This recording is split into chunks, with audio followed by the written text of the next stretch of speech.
नमस्कार, मैं इंद्रेश पाठक एडवोकेट।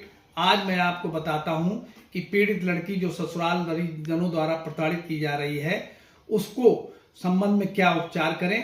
आपकी लड़की यदि वाकई ससुराल में प्रताड़ित की जा रही है, उसको जान माल का खतरा है, तो कृपया आप अपनी बच्ची को वापस ले आवें, उसकी जिंदगी बचावें और आते ही उसको ढाढ़स बंधावें कि बहादुरी के साथ जीवन जिए।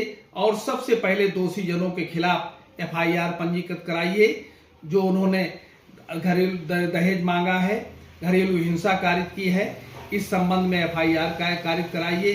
कई धाराएं IPC की उससे संबंधित, महिलाओं के संरक्षण से संबंधित है।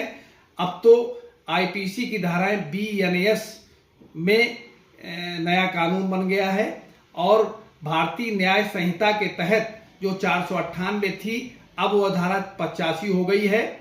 इसी प्रकार क्रिमिनल ब्रीच ऑफ ट्रस्ट जो 406 धारा थी, अब धारा 316(2) हो गई है।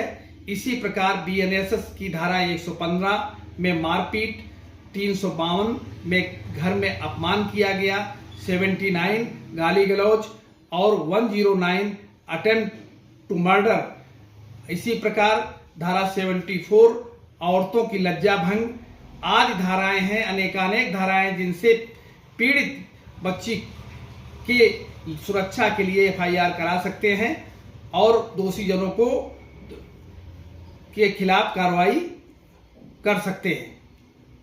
अब प्रश्न आया कि बच्ची घर में आई है और उसके रहन सहन, घरेलू व्यवस्थाएं, गुजारा भत्ता आदि के लिए आप धारा 125 CRPC जो वर्तमान में 144 BNSS भारतीय नागरिक सुरक्षा संहिता से संबंधित है, मुकदमा डालिए। और मुकदमा डालने के बाद आप इंटरिम गुजारा भत्ता उसमें मांग सकते हैं और इंटरिम गुजारा भत्ता पति की आय का 25% अदालत दिलाएगी।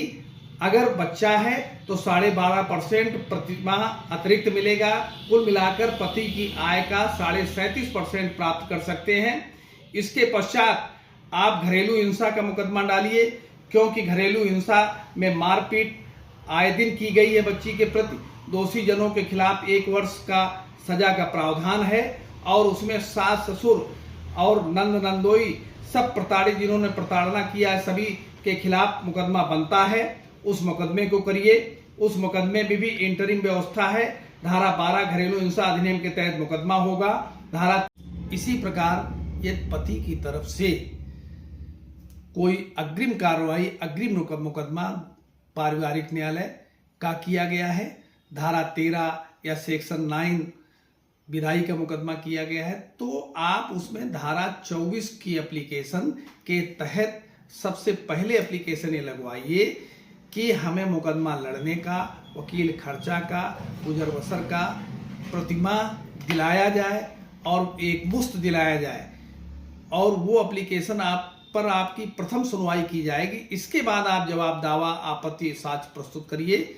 इस प्रकार आप बड़ी बहादुरी के साथ मुकाबला करिए और अपना न्याय पाइए और उसके बाद निश्चित रूप से माने कि समझौता ही होगा।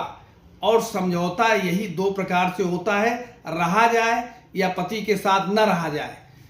जो भी होगा अच्छा होगा। बहादुरी के साथ लड़िए और न्याय पाइए। धन्यवाद।